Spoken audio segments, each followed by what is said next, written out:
Tapping పై విచారణకు రేవంత్ కు కేటీఆర్ సవాల్. రాష్ట్రమంతా ట్యాపింగ్ బాధితులున్నారన్న ఎన్నం.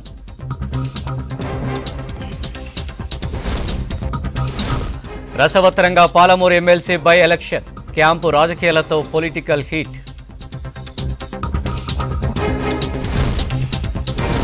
బాల్కొండ రైతులకు శాపంగా ఎన్హెచ్ విస్తరణ పనులు. రెండోసారి భూసేకరణకు ససేమిరే అంటున్న రైతులు. ఇంకా అద్దె భవనాల్లోనే భూ రిజిస్ట్రేషన్ ఆఫీసులు. నిధులు మంజూరు కాక వరంగల్లో ఆగిన నిర్మాణ పనులు. కరెంటుతో పనిలేని మట్టి ఫ్రిడ్జ్లకు డిమాండ్. పర్యావరణ పరిరక్షణకు ఏకో ఫ్రిడ్జ్లు బేష్ అంటున్న జనం.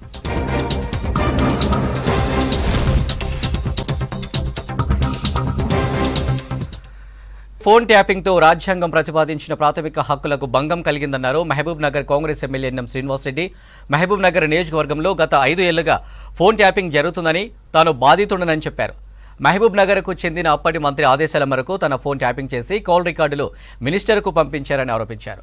ఫోన్ ట్యాపింగ్పై సమగ్ర విచారణ జరిపించాలని డీజీపీకి ఫిర్యాదు చేశానన్నారు ఎన్ఎం శ్రీనివాసరెడ్డి. రాజకీయ నేతలు వ్యాపారవేత్తలను బ్లాక్మెయిల్ చేయడానికి ట్యాపింగ్ను వాడుకున్నారని చెప్పారు. మహబూబ్ నగర్ నియోజకవర్గంలో మరియు రాష్ట్రంలో గత 5 సంవత్సరాలుగా బాధపడుతున్న వేలాది మంది బాధితుల తరఫున నేను ఒక బాధితుడిగా, ఫోన్ ట్యాపింగ్ బాధితుడిగా గత 5 సంవత్సరాల్లో జరిగిన నిర్బంధ పాలన, స్వేచ్ఛను హరించి బెడ్రూమ్లోకి తొంగి చూసే అధికార వ్యవస్థకు వ్యతిరేకంగా ఈరోజు డీజీపీ గారికి కంప్లైంట్ ఇవ్వడం జరిగింది. మీ అందరికీ తెలుసు, ఎస్ఐబిలో ఉన్న కొంతమంది ఆఫీసర్స్, జిల్లాలో ఉన్న కొంతమంది రాజకీయ నాయకులు కలిసి తనకు ఇష్టం లేని వాళ్ళ మీద, రాజకీయ ప్రత్యర్థుల మీద, నిజాలు నిగ్గుదేల్చే సివిల్ సొసైటీ నాయకుల మీద, పౌర హక్కుల నాయకుల మీద, ప్రశ్నించే గొంతుకల మీద ఫోన్ ట్యాపింగ్ అనే బ్రహ్మాస్త్రాన్ని వాడి వాళ్ళ గొంతుకలను మూసే ప్రయత్నం చేసిన విషయం మీకు తెలుసు. ఇది కేవలం రాజకీయ పరంగానే కాకుండా ఆస్తులు కొల్లగొట్టడంలో, ప్రజల ధన మన ప్రాణాలతోటి యథేచ్ఛగా ఆటలాడుకున్న విషయం ఈ రాజకీయ నాయకుల, పోలీస్ అధికారుల అపవిత్ర కలయికతోటి ఈరోజు తెలంగాణ భ్రష్టుపట్టిపోయిన విషయం కూడా మీ అందరికీ తెలుసు. నా ఫోన్ కూడా స్వయంగా ట్యాప్ చేసిండ్రు ఎలక్షన్లలో. మా బంధువుల ఫోన్లు ట్యాప్ చేసిండ్రు, మా స్నేహితుల ఫోన్లు ట్యాప్ చేసిండ్రు. ఇక్కడ ఉన్న కాంగ్రెస్ నాయకులు అందరి ఫోన్లు కూడా ట్యాప్ చేసి వాళ్ళ ప్రతి కదలికను మా లోకల్గా ఉన్న బీఆర్ఎస్ నాయకులకు చేరవేసే కార్యక్రమం చేసింది. అక్కడ ఉన్న మాజీ మంత్రి గారు, మిగతా బీఆర్ఎస్ నాయకులు ఫలానా వాళ్ళ నెంబర్లు ట్యాప్ చేయండి అంటే ఇక్కడ ఉన్న పోలీసు వ్యవస్థ, ఎస్ఐబిలో ఉన్న కీలకమైన అధికారులు ఆ ట్యాప్ చేసి కాల్ రికార్డ్స్ చేసి మళ్ళా వాళ్ళకు పంపించేవాళ్ళు. ఆ కాల్ రికార్డ్స్ తీసుకొని అందులో ఏదైనా ప్రతికూలమైన అంశం ఉంటే, ఏదైనా లావాదేవీ ఉంటే దాన్ని తీసుకొని బ్లాక్మెయిలింగ్కు పాల్పడిన చరిత్ర మహబూబ్ నగర్లో కోకల్లుగా ఉంది.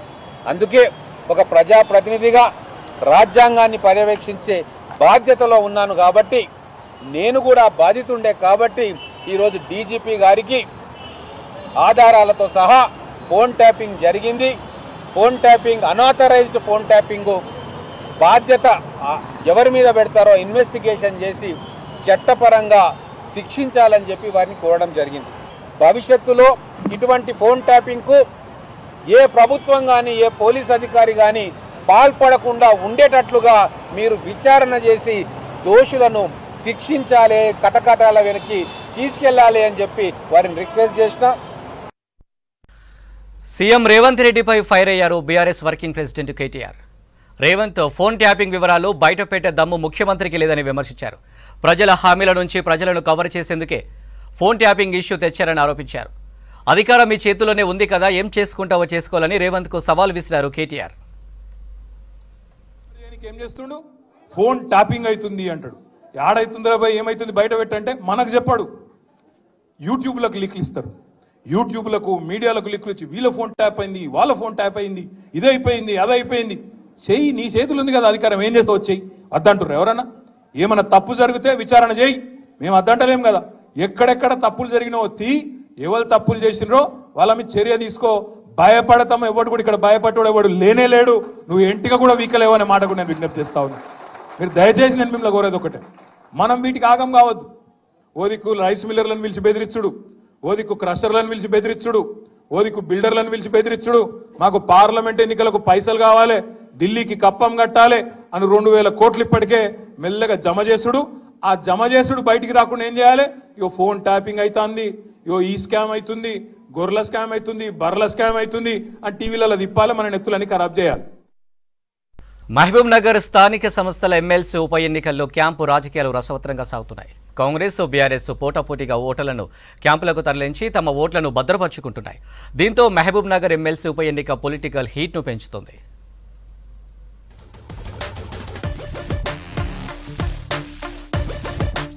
ఈ నెల 28న జరగనున్న మహబూబ్ నగర్ స్థానిక సంస్థల ఎమ్మెల్సీ ఉప ఎన్నిక రసవత్తరంగా మారుతోంది. 2 ప్రధాన పార్టీల మధ్య పోరు ఉత్కంఠను రేపుతోంది.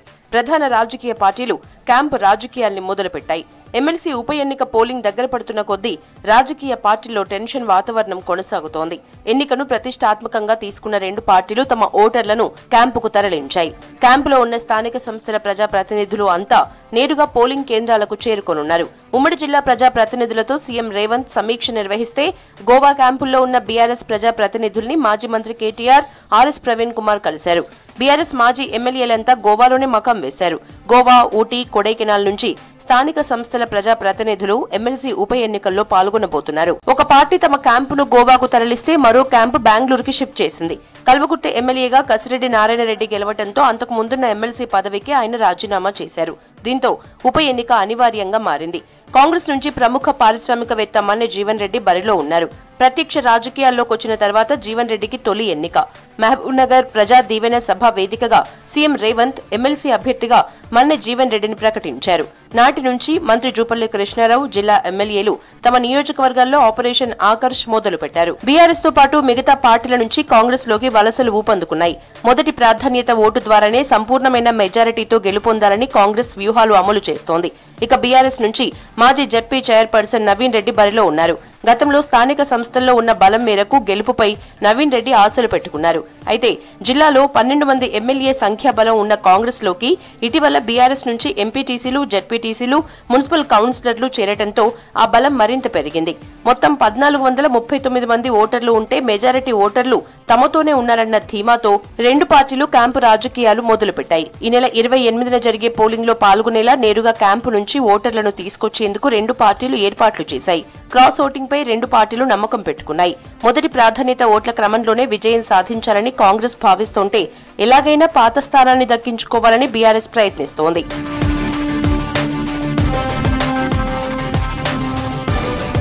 ఓట్లను తమ వైపుకు తిప్పుకోవడం కోసం రాజకీయ పార్టీలు తాయిలాలు ప్రకటిస్తున్నాయి. ఒక్కో ఓటుకు 3 నుంచి 5 లక్షలు ఇచ్చేందుకు రాజకీయ పార్టీలు వెనకడుగు వేయటం లేదని తెలుస్తోంది.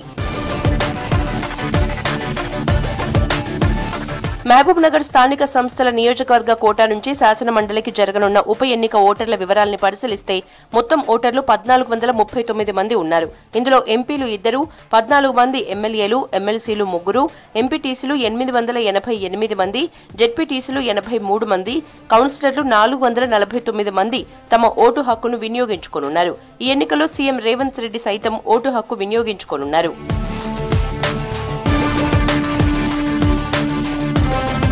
తమ బలాబలాల్ని అంచనా వేస్తూ కాంగ్రెస్, బీఆర్ఎస్ గెలుపు కోసం పోరాడుతున్నాయి. సీఎం సొంత జిల్లాలో ఎమ్మెల్సీ స్థానాన్ని కైవసం చేసుకోవాలని కాంగ్రెస్ గట్టి పట్టుదలతో ఉంది. కాంగ్రెస్ లో వరుస చేరికలు జోష్ నింపుతుంటే సంఖ్యాబలం ఉన్న ఓటర్ల చీలిక బీఆర్ఎస్ వర్గాల్లో గుబులు రేపుతోంది. ఏఐసీసీ చీఫ్ మల్లికార్జున ఖర్గేను కలిశారు పెద్దపల్లి ఎంపీ అభ్యర్థి గడ్డం వంశీకృష్ణ. బెంగళూరులోని ఖర్గే నివాసంలో చెన్నూరు ఎమ్మెల్యే వివేక్ వెంకటస్వామి, బెల్లంపల్లి ఎమ్మెల్యే వినోద్తో కలిసి సమావేశమయ్యారు. పెద్దపల్లి ఎంపీ టికెట్ ఇచ్చినందుకు ఖర్గేకు కృతజ్ఞతలు తెలిపారు వంశీకృష్ణ, వివేక్, వినోద్.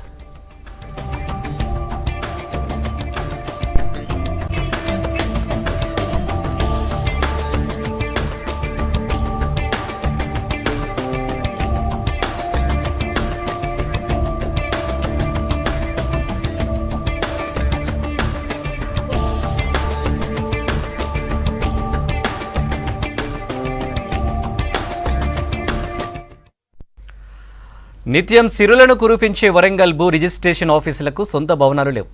నెల నెల కిరాయి కట్టుకుని అరకొర సదుపాయాలతో కథ నడిపిస్తున్నారు. పనుల నిమిత్తం అక్కడికి వచ్చే వారికి కనీసం మంచినీటిని కూడా సర్వే చేసే పరిస్థితి లేదు.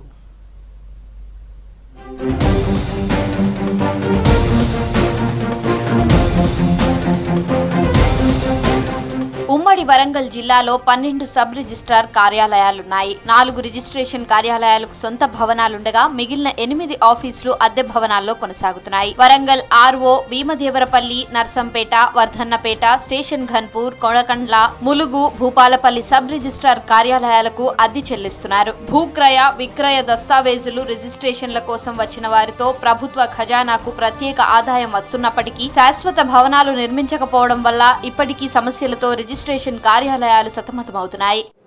ఉమ్మడి వరంగల్ జిల్లాలో మొత్తం 13 సబ్ రిజిస్ట్రార్ కార్యాలయాలు ఉన్నాయి. అందులో 3కి శాశ్వత భవనాలు ఉన్నాయి. ఆ శాశ్వత భవనాలు ఉన్న సబ్ రిజిస్ట్రార్ కార్యాలయాలు మైబాదు, Warangal rural and Warangal fort. మిగతా 10కి మాత్రం అద్దె భవనాల్లో కార్యాలయాలు కొనసాగుతున్నాయి. అద్దె భవనాలు ఎలా ఉంటాయి? అది మనకు కార్యాలయాలు ఏర్పాటు చేసుకొని విధులు నిర్వహించడం తప్ప ఏముంటుంది?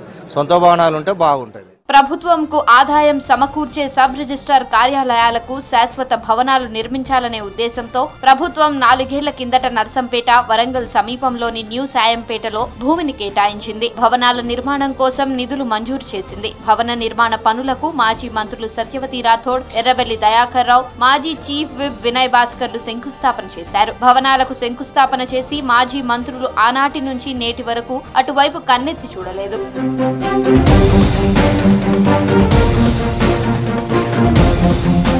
నర్సంపేటలో సబ్ రిజిస్ట్రార్ కార్యాలయానికి 400 గజాల స్థలంలో భవనం నిర్మించేందుకు ప్రభుత్వం నిధులు మంజూరు చేసింది. శంకుస్థాపనలు చేసిన తరువాత నిధులు మంజూరు చేయకపోవడంతో ఆ స్థలం పిచ్చి మొక్కలతో నిండిపోయింది. నర్సంపేట సబ్ రిజిస్ట్రార్ని, నా పేరు రామకిషోర్ రెడ్డి. గత కొన్ని దశాబ్దాలుగా సబ్ రిజిస్ట్రార్ కార్యాలయం అద్దె భవనాల్లోనే ఉన్నది. గత ప్రభుత్వం ఉన్నప్పుడు మాకు 412 గజాల స్థలం కేటాయించబడింది. కానీ బడ్జెట్ లేక అది కాలేకపోయింది, కార్యరూపం దాచలేదు. కనీసం ఈ ప్రభుత్వమైనా పట్టించుకొని ప్రభుత్వానికి ఆదాయాన్ని ఇచ్చేటటువంటి సబ్ రిజిస్ట్రార్ కార్యాలయము ప్రభుత్వ కార్యాలయం నిర్మించి ఇవ్వాలని కోరుకుంటున్నాను. భవనాల నిర్మాణంపై ప్రజాప్రతినిధులు, అధికారులు పూర్తి స్థాయిలో దృష్టి సారించకపోవడంతో నేటికి అద్దె భవనాల్లో అరాకుర వసతుల మధ్య రిజిస్ట్రార్లతో పాటుగా అధికారులు విధులు నిర్వర్తిస్తున్నారు. భూక్రయ, విక్రయం కోసం వెళ్లిన వారు సైతం ఇబ్బందులు పడుతున్నారు. తెలంగాణ రాష్ట్ర వ్యాప్తంగా ఉన్నటువంటి రిజిస్ట్రేషన్ కార్యాలయాలు, సబ్ రిజిస్ట్రేషన్ కార్యాలయాల మ్యాక్సిమం మెజారిటీగా ప్రైవేట్ భవనాలలో, అద్దె భవనాలలో ఉండటం వల్ల ప్రభుత్వము ప్రతి నెల అద్దె చెల్లింపులు భారం ఎక్కువైపోతుంది. అదేవిధంగా అద్దెకు ఉన్నటువంటి భవనాలలో కూడా రిజిస్ట్రేషన్ కోసం వచ్చేటటువంటి ప్రజలకు సరైనటువంటి సౌకర్యాలు లేకపోవటం వల్ల రిజిస్ట్రేషన్ చాలా సమయం పట్టేటటువంటి సందర్భంలో ప్రజలు ఇబ్బంది పడుతున్నటువంటి సందర్భాలు ఉన్నాయి. రిజిస్ట్రార్, సబ్ రిజిస్ట్రార్ కార్యాలయాలకు సొంత భవనాలు లేకపోవడంతో ఉమ్మడి వరంగల్ జిల్లాలోని 8 భవనాలకు ప్రతి నెల 1,63,863 రూపాయలు అద్దె చెల్లిస్తోందని సబ్ రిజిస్ట్రార్లు చెబుతున్నారు. ఈ రిజిస్ట్రేషన్ కార్యాలయాలకు రావటం అనేది జరిగింది. ఇది అద్దె భవనాలలో నడుస్తా ఉన్నది. ఇక్కడ సరైన సౌకర్యాలు లేవు. మంచినీళ్ళు తాగుదామన్నా కానీ దొరకని పరిస్థితి ఉంది. దీనివల్ల ప్రభుత్వానికి ప్రజాధనం వృధా అవుతా ఉన్నాయి. ఇప్పుడు ప్రభుత్వాలు శంకుస్థాపన చేసినాయి కానీ పూర్తిగా నిర్మించలేదు. ఇప్పుడు నిర్మించాలని చెప్పి మేము విజ్ఞప్తి చేస్తున్నాము తెలంగాణ రాష్ట్ర ప్రభుత్వానికి. నిత్యం ఆదాయాన్ని సమకూర్చే రిజిస్ట్రార్, సబ్ రిజిస్ట్రార్ కార్యాలయాలకు ప్రభుత్వం నిధులు మంజూరు చేసి శాశ్వత భవనాలు నిర్మించాలని కోరుతున్నారు ప్రజలు.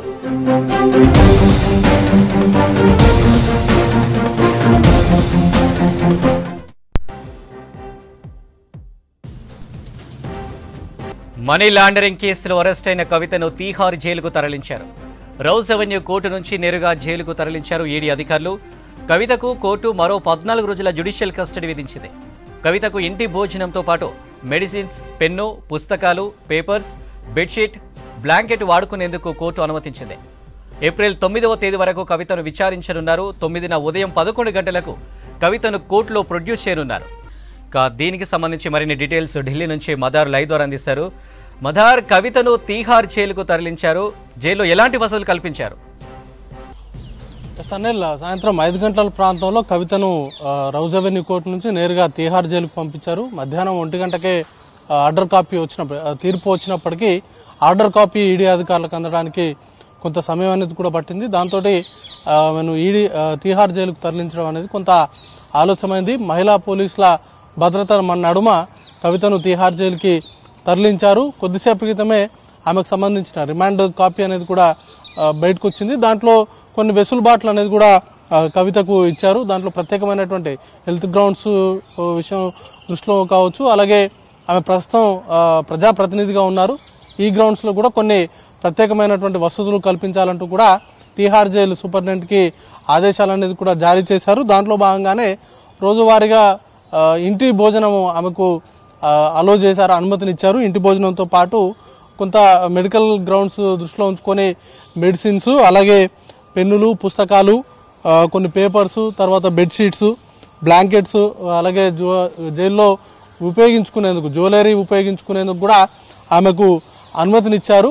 ఇంకా ములాఖాత్కు సంబంధించి రెగ్యులర్గా జైలుకు సంబంధించిన నిబంధనలు ఏ విధంగా ఉంటాయో అవి ఇంప్లికేబుల్లో ఉంటాయి. ఇంకా ప్రస్తుతం జ్యుడిషియల్ కస్టడీ కాబట్టి వీళ్ళకు ప్రత్యేకంగా నెంబర్లు అవి అంటూ ఖైదీ నెంబర్లు అంటూ అవి కూడా ఏది అలాట్ చేయరు. ఎందుకంటే గతంలో ఇదే కేసుకు సంబంధించి జైల్లో ఉన్నటువంటి మనీష్ సిసోడియా కావచ్చు, జ్యుడిషియల్ కస్టడీలో ఉన్నటువంటి మనీష్ సిసోడియాకు, సంజయ్ సింగ్కు, ఇతర నిందితులకు ఎవరికి కూడా నెంబర్స్ అంటూ అలాట్ చేయలేదు. అలాగే వీరు ప్రజాప్రతినిధులుగా ఉన్నారు కాబట్టి సాధారణంగా ఇంటికా నుంచి వాళ్ళకి ఫుడ్ కావచ్చు, లేకపోతే బట్టల విషయంలో కూడా కొంత వెసులుబాటు ఇచ్చారు.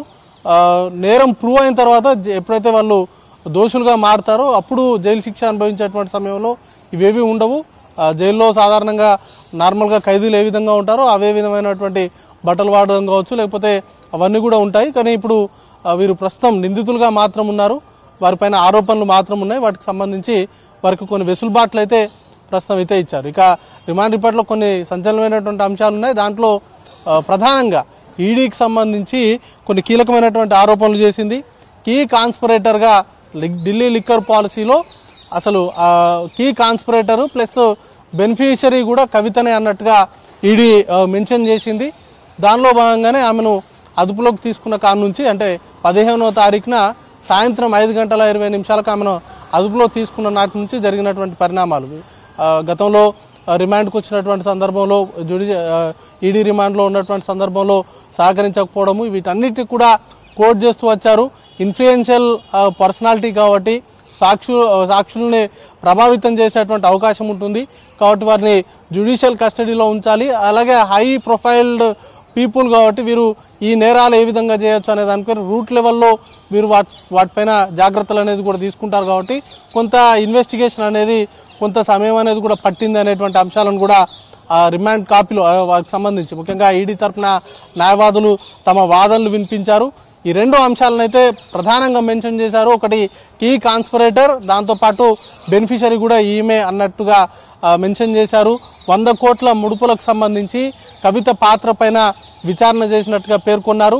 ఇక మిగతా అంశాలు కనుక చూసుకున్నట్లయితే ఇప్పటికే ఈ కేసులో చాలామంది తీహార్ జైల్లోనే ఉన్నారు. మనీష్ సిసోడియా తీహార్ జైల్లో ప్రస్తుతం జ్యుడిషియల్ కస్టడీలో ఉన్నారు. ఆయనతో పాటు సంజయ్ సింగ్ ఉన్నారు. ఇప్పుడు రేపో మాపో 28 వరకు కూడా అరవింద్ కేజ్రీవాల్ ఈడీ కస్టడీ ఉంటుంది. అది ముగిసిన తర్వాత ఒకవేళ జ్యుడిషియల్ కస్టడీ కనుక ఇచ్చినట్లయితే అరవింద్ కేజ్రీవాల్ కూడా తీహార్ జైలుకి వెళ్తారు. అయితే కొంత కస్టడీ పొడిగించాలని కోరేటువంటి అవకాశం ఉన్నట్టుగా తెలుస్తోంది. ప్రస్తుతానికైతే కవితను తీహార్ జైలుకు తరలించిన తర్వాత కొన్ని వెసులుబాట్లు, కొన్ని ప్రత్యేకమైనటువంటి పరిస్థితుల నేపథ్యంలో కొన్ని ప్రత్యేకమైనటువంటి అనుమతులను అయితే ఇచ్చారు. దాంట్లో ఇంటి భోజనము, బట్టలు, జ్యువెలరీకి సంబంధించినటువంటి వాడకానికి సంబంధించినటువంటి అనుమతితో పాటు కొన్ని ఆమె ఏ పుస్తకాలు అయితే కోరుతారో ఆ బుక్స్ కావచ్చు, లేకపోతే పేపర్స్, పెన్నులు లాంటివి ఇవ్వాలి. స్లిప్పర్స్ని కూడా మెన్షన్ చేశారు. దాంతోపాటు మ్యాట్రసెస్ని కూడా ఆమెకు అనుమతి ఇచ్చారు. అంటే బెడ్స్ని కూడా ప్రొవైడ్ చేయాలంటూ ఆదేశాలు అయితే ఇచ్చారు. వాటికి సంబంధించిన ఏర్పాట్లు అనేది కూడా చేస్తారు. ఇక రోజువారీ ఫుడ్ కూడా ఇంటికాడ నుంచి వస్తుంది. మిగతా ఎవరైతే కలవాలనుకుంటారో కవిత అనుమతితోటే కలుస్తారు. ఇక ఈడీ ఏదైనా క్వశ్చన్ చేయాలనుకుంటే ముందస్తుగా కోర్టులో పర్మిషన్ తీసుకొని కవితను విచారణ అనేది కూడా చేస్తారు. ఇక మిగతా కుటుంబ సభ్యులు కావచ్చు, లేకపోతే ఆమె తరఫున న్యాయవాదులు కావచ్చు, ములాఖాత్ సమయంలో ఆమెను కలిసేటువంటి అవకాశం ఉంటుంది. Anil. Right mother, thank you. ప్రజలు ఆరోగ్యంగా జీవించేందుకు ప్రభుత్వం నాటిన మొక్కలు ప్రాణాంతకంగా మారాయి. కార్బన్ డైఆక్సైడ్ను పీల్చుకుని మనిషికి జీవనాధారణమైన ఆక్సిజన్ ఇవ్వాల్సిన చెట్లు ప్రాణాంతక గాలులను విసర్జిస్తున్నాయి. గత కొన్నేళ్లుగా తెలంగాణ ప్రభుత్వం చేపడుతున్న హరితహారంలో కామ్రాటేసి జాతికి చెందిన కోనోకార్పస్ మొక్కలను లక్షల్లో నాటింది ప్రభుత్వం. పార్కుల్లో, రోడ్ల మధ్యలో, వాకర్స్ ట్రాక్కు ఇరువైపులా ఇలా ఎక్కడ పడితే అక్కడ నీడ కోసం నాటారు. ఇప్పుడు ఆ మొక్కలు యమపాశాలుగా మారాయి.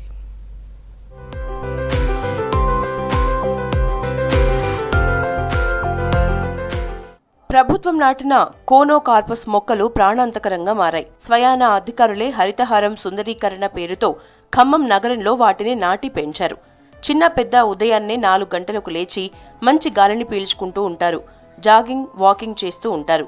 కోనోకార్పస్ మొక్క పుష్పాల నుంచి వెలువడే పుప్పొడి వల్ల అలర్జీ, శ్వాసకోశ, ఆస్తమా సమస్యలొస్తాయి. పర్యావరణ వ్యవస్థలో ఈ మొక్కతో ఎలాంటి ఉపయోగం లేకపోగా అనేక దుష్ప్రభావాల్ని మాత్రం కలగజేస్తోంది.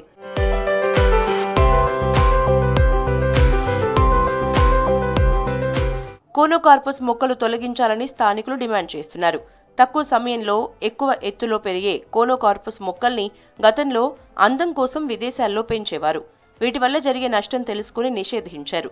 80 మీటర్ల లోతు వరకు వీటి పేర్లు వ్యాపించి భూగర్భ జలాల్ని పీల్చి పడేస్తాయని నిపుణులు చెబుతున్నారు.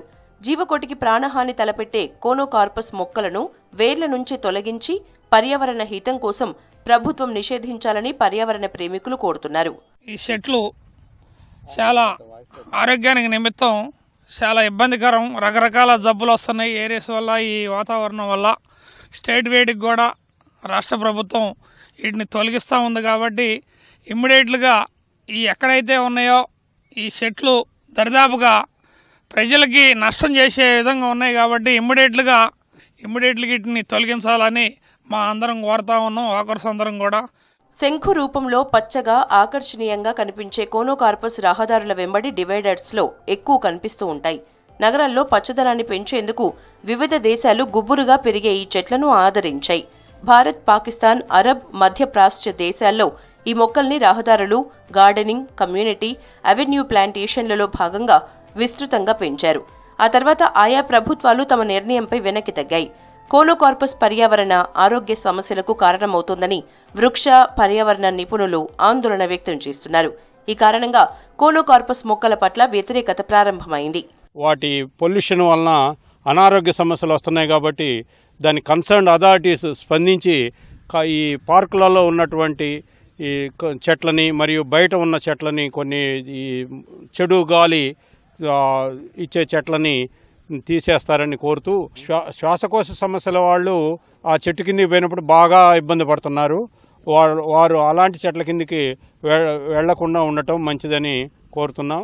గ్రామ పంచాయతీల ఆధ్వర్యంలో నిర్వహిస్తున్న హరితవనం నర్సరీల్లో కోనోకార్పస్ ను పెంచవద్దని తెలంగాణ ప్రభుత్వం లిఖితపూర్వక ఆదేశాలు జారీ చేసింది. ఎంత చెప్పినా జిల్లా అధికారులు ప్రభుత్వ ఆదేశాల్ని బేఖాతరు చేసి ప్రజల ప్రాణాలతో చెలగాటమాడుతున్నారు.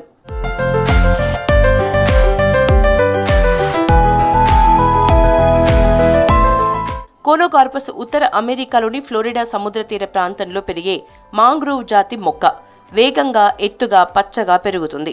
అరబ్, మధ్యప్రాచ్య దేశాల్లో ఎడారి నుంచి వచ్చే దుమ్ము, ఇసుక తుఫాన్లకు, వేగంగా వీచే వేడి గాలులకు అడ్డుగోడగా పనిచేస్తుందని మొదట్లో ఈ మొక్కల్ని విస్తృతంగా నాటారు.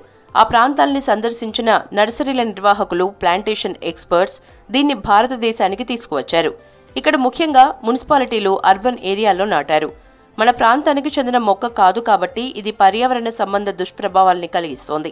శ్వాస సంబంధ వ్యాధులు, అనేక రకాల ఎలర్జీలకు కోనోకార్పస్ కారణమవుతోంది. అయితే ఇక్కడ రాష్ట్ర వ్యాప్తంగా కోనోకార్పస్ అనేటువంటి మొక్కలు ఏవైతే ఉన్నాయో అవి శ్వాసకోశ సంబంధమైనటువంటి వ్యాధులు కలగజేస్తున్నాయి. కాబట్టి రాష్ట్ర ప్రభుత్వమే దాన్ని గుర్తించి చాలా చోట్ల రిమూవ్ చేయడం జరిగింది. ఈ కార్పొరేషన్ పార్క్ అధిపతులు ఎవరైతే ఉన్నారో వాళ్ళు కూడా గ్రహించి కార్పొరేషన్లు, తర్వాత అధికారులందరూ కూడా ఈ చెట్లను రిమూవ్ చేసి వాటి స్థానంలో వేప చెట్లు కానీ ఇంకా ఏదైనా మంచిగా ప్యూర్ ఆక్సిజన్ ఇచ్చేటువంటి మొక్కలు కనుక పెట్టినట్లయితే ఇక్కడ ప్రజలందరికీ కూడా చాలా ఆనందకరంగా ఉంటుంది. ఇరాక్ దేశంలోని మిసాన్ ప్రావిన్స్ లో యూనివర్సిటీ ఆఫ్ మిసాన్ 2020లో జరిపిన అధ్యయన ఫలితాల ఆధారంగా ఒక పరిశోధనా పత్రం ప్రచురించింది. ఈ మొక్క వల్ల స్థానిక నివాస ప్రాంతాల్లోని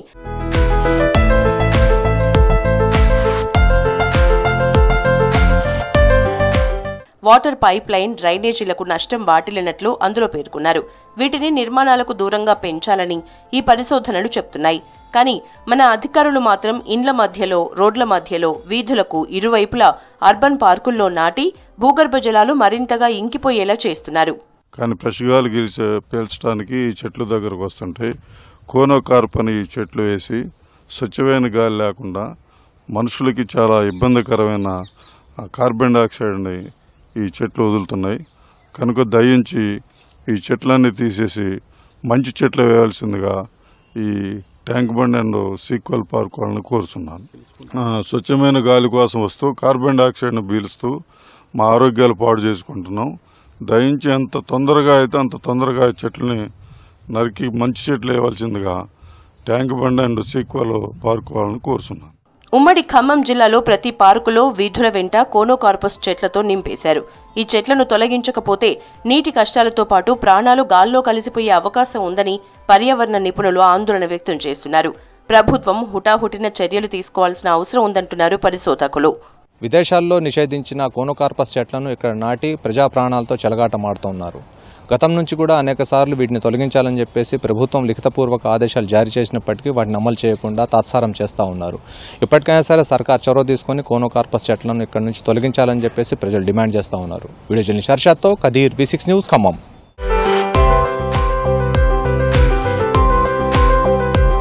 హన్మకొండ జిల్లా హసన్పర్తి మండలంలోని ఎర్రగట్టు వెంకటేశ్వర స్వామి జాతరకు భక్తులు తరలివచ్చారు. స్వామివారిని దర్శించుకుని మొక్కులు చెల్లించుకుంటున్నారు. కొండపైకి కాలినడకన 540 మెట్లు ఎక్కి గరుడ దీపంలో నూనె పోస్తూ మొక్కులు చెల్లించుకుంటున్నారు. ఎర్రగట్టు వెంకటేశ్వర స్వామి జాతర నుంచి మరింత సమాచారం అశోక్ అందిస్తారు. స్వామి బ్రహ్మోత్సవాలు అంగరంగ వైభవంగా జరుగుతున్నాయి. స్వామివారిని దైవ దర్శనం చేసుకుంటే కోరిన కోరికలు తీరుతాయనేది భక్తుల విశ్వాసం. అందుకే భక్తులు పెద్ద ఎత్తున వచ్చి దైవ దర్శనం చేసుకుంటున్న పరిస్థితి కనబడుతుంది. మనతో మాట్లాడడానికి ప్రధాన అర్చకులు చెప్పండి, ఇక్కడ గరుడ దీపంలో నూనె పోయడానికి ప్రత్యేకత ఏంటి? గరుడ దీపంలో గండాలు తొలుగుతాయని వెంకటేశ్వర స్వామి దగ్గర ఆ యొక్క కోరిన కోరికలు తీర్చుకుంటారని 2 కిలోలు 3 కిలోలు వాళ్ళ శక్తి కొద్దీ పోస్తారు. వాళ్ళ కోరికలు తీరగానే ఆ యొక్క వెంకటేశ్వర స్వామి దగ్గరకు వచ్చి దర్శనం చేసుకొని పైకి పోయి ఆ యొక్క నూనె పోసి వాళ్ళు అక్కడ తీర్థప్రసాదాలు స్వీకరిస్తారు. శ్రీ శ్రీ ఎర్రగట్టు వెంకటేశ్వర స్వామి దేవస్థానం హసన్పర్తి, భీమారం గ్రామాల నుంచి 3000 సంవత్సరాల నుంచి ఈ యొక్క గ్రామాల నుంచి ఉత్సవ విగ్రహాలు తీసుకొచ్చి అత్యంత వైభవంగా పౌర్ణమి నాడు ఈ యొక్క కళ్యాణం చేయడం జరుగుతుంది.